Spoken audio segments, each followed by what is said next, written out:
ci wàllum démocratie fii ci Sénégal sa goxu Kumbam Lam nag Tëngéej kenn dootu ko fa présenté ndax Cissé Ngari doon na si ñu gën a ràññee sa gox ba tabe na ci kàddu askan wi yëg na nit te alalam du ko boole kenn kon tey jii Miss Melokaan Moundiaye Cissé la leen di dikkal ci melokaanam Moundiaye Cissé si wàllum communication Moundiaye Cissé si na muy doxalee Moundiaye Cissé si na muy sañsee lépp nag dana leer ñi seen xel màcc jëm ci wàll bi.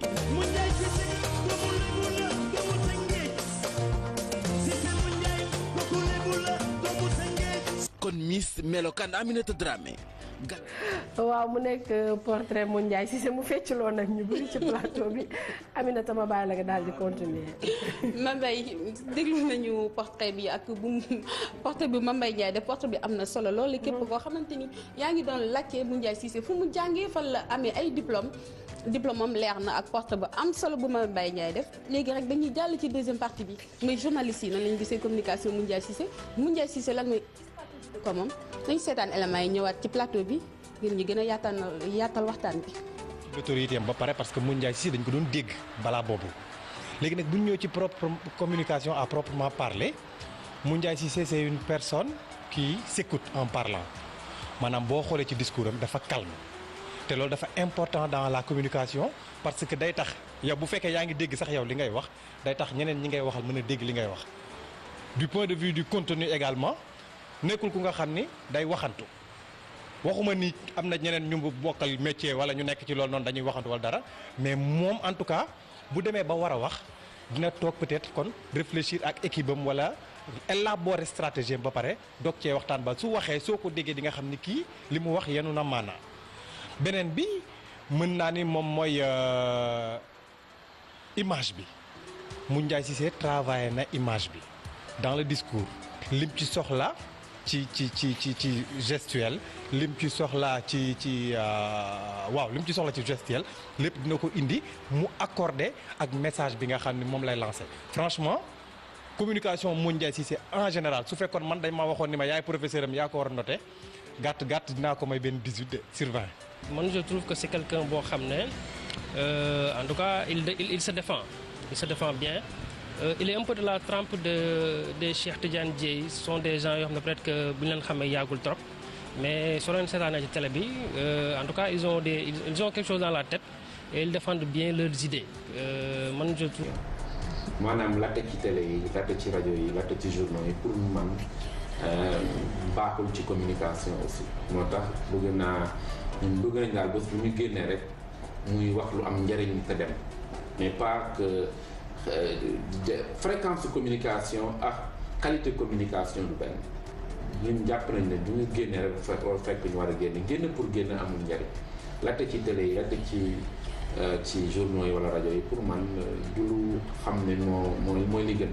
donc en général aussi journalistes yi ñoom comme li ñuy wax les trains qui arrivent à l'heure ne les intéressent pas pour journalistes yi ñu ngi lay gën a solliciter ci lu jëm ci wàllum politique démocratie ak yooyu mais journalistes yi en général booy def séminaire sax man su may def séminaire ci wàllum nutrition par exemple def naa fi séminaire ci wàllum malnutrition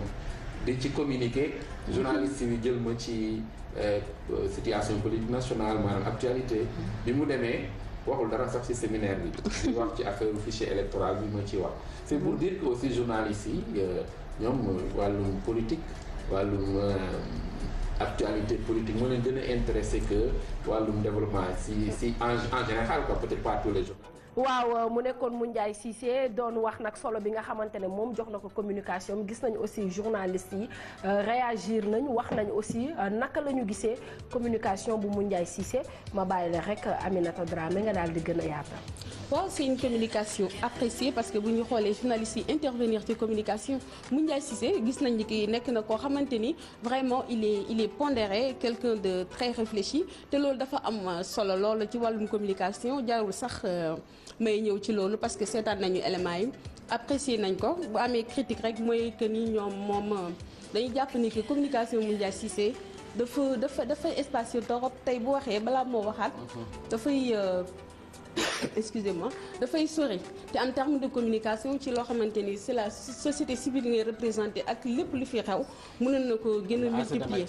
voilà te loolu tamit mu nekk loo xamante ni man dama koy dëggal parce que nga nekk koo xamante ni sa communication rafet na c'est quelqu'un de très pondéré mu nekk koo xamante ni il maîtrise ses sujets parce que Moundiaye li ma koy suivre yëpp ci élément débat yi ñu ko jot a interpellé yëpp dafay maîtriser sujet bi te en plus il donne des chiffres yi muy joxe c'est très important parce que ça montre qu'il maîtrise bien son sujet te aussi on sent que société civile bu muy représenter moom c'est pas une société civile politisée et c'est très important donc boo demee ba am posture boobu dafa war a di def une communication avant-gardiste ak débat yi fi xaw ak xoolal kii pétrole bi fi am nii rek ñu ngi koy xaar que mu wax ci loolu mu leeral nit ñi mais je pense que bu gën a durcir communication dina dem benn moment boo xamante ni benn débat day am wala benn problème am ñëpp communication Moundiaye Cissé la ñuy xaar parce que on va dire que moom dafay trancher pourquoi opposition bi dina ko déglu dinañ fulaal kàddoom parce que xam nañ ni société civile am c'est pas une société civile politisée nguur gi tamit dina ko déglu parce que nekk na koo xamante ni wutu ci dara nekk na société civile boo xamante ni mu ngi liggéey nekkul di yuuxu wala di xaste mais lépp lu muy def ci idée la koy teg et c'est très important c'est de ce genre de communication yoo xamante ni ñun ñi loolu la ñuy soxla mais de temps au fur et à mesure muy gën a communiquer di gën a dëggal ay kàddoom nit ñi di ko gën a bàyyi xel mais recul bi mu jël en termes de communication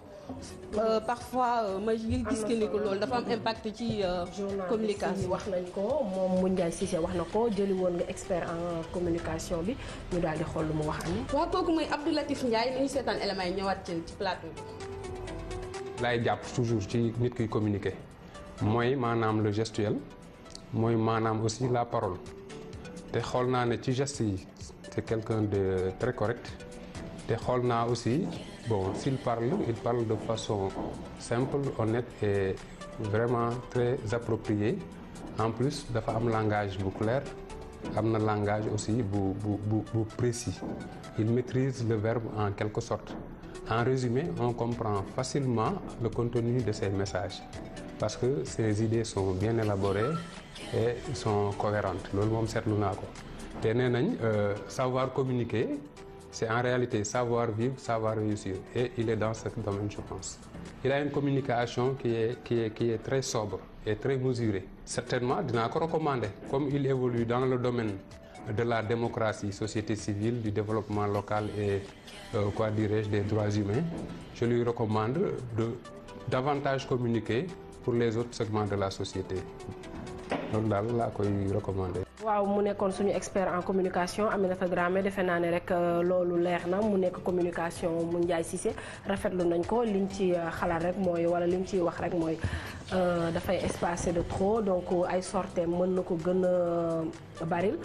léegi nag débat yi sax liñ ci war a wax daf ciy bëri man duma ci débat sax parce que dafay nekk répétition Alaaji xëy na peut-être que yow tam am nga li nga wax ci communication. benn moo amant gis nga parfois gars yi dañuy jaawale benn affaire kuy génn kuy def ay sorties yu bari ak koo xamante ni day xaar. Il se défend bien. Il est un peu de la trempe des Cheikh Tidiane Dièye sont des gens yoo xam ne peut-être que bu ñu leen xamee yàggul trop mais soo leen seetaanee ci télé bi en tout cas ils ont quelque chose dans la tête et ils défendent bien leurs idées man je trouve.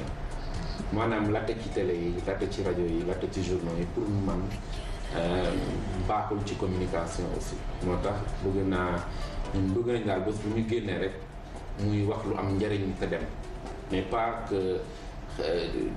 fréquence communication ak qualité communication du benn ñun jàpp nañ ne du ñu génnee rek fekk ñu war a génn pour génn amul njëriñ latte ci télé yi latte ci journaux yi wala rajo yi pour man du lu xam ne mooy li gën donc en général aussi journalistes yi ñoom liñ comme li ñuy wax les trains qui arrivent à l'heure ne les intéressent pas pour journalistes yi ñu ngi lay gën a solliciter ci lu jëm ci wàllum politique démocratie yooyu mais journalistes yi en général booy def séminaire sax man su may def séminaire ci wàllum nutrition par exemple def naa fi séminaire ci wàllum malnutrition di ci communiquer journalistes yi jël ma ci situation politique nationale. nit mu nekk loo xamante ni man dama koy dëggal parce que nga nekk koo xamante ni sa communication rafet na c'est quelqu'un de très pondéré mu nekk koo xamante ni il maîtrise ses sujets parce que Moundiaye li ma koy suivre yëpp ci élément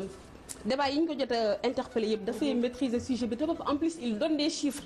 chiffres yu muy joxe c'est très important parce que ça montre qu'il maîtrise bien son sujet te aussi on sent que société civile bu muy représenter moom c'est pas une société civile politisée et c'est très important donc boo demee ba am posture boobu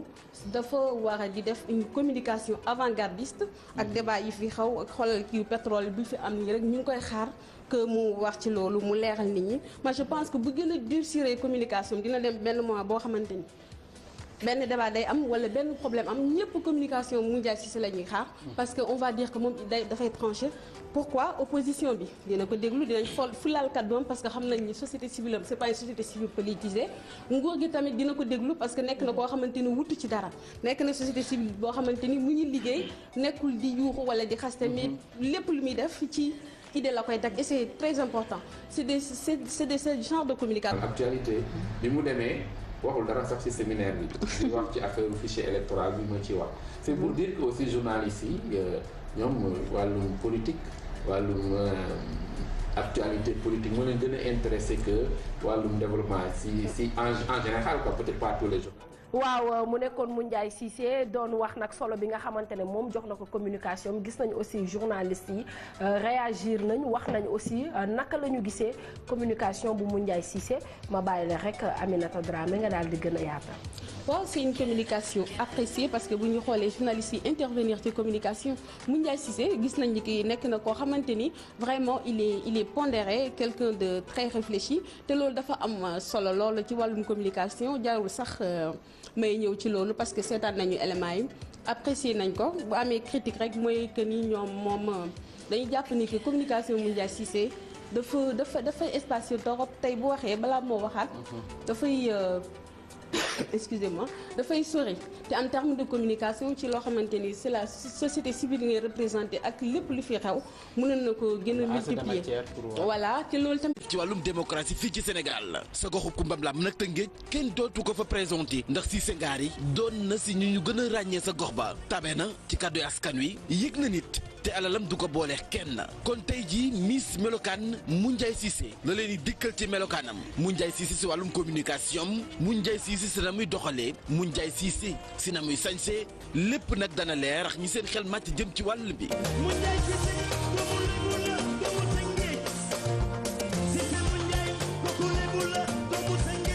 kon Miss Melokaan Aminata Dramé. waaw mu nekk portrait Moundiaye Cissé mu feccloo nag ñu bëri ci plateau bi Aminata ma bàyyi la nga daal di continuer. Mambay déglu nañu portrait bi ak bu portrait bi Mambay Ndiaye de portrait bi am na solo loolu képp koo xamante ni yaa ngi doon laajte Moundiaye Cissé fu mu jàngee fan la amee ay diplôme am leer na ak portrait bu am solo bu Mambay Ndiaye def léegi rek dañuy jàll ci deuxième partie bi mais journalistes yi nan lañu gisee communication Moundiaye Cissé lan mooy ko moom nañ seetaan éléments yi ñëwaat ci plateau bi ngir ñu gën a yaatal waxtaan bi. l'autorité am ba pare parce que Moundiaye Cissé dañ ko doon dégg balaa boobu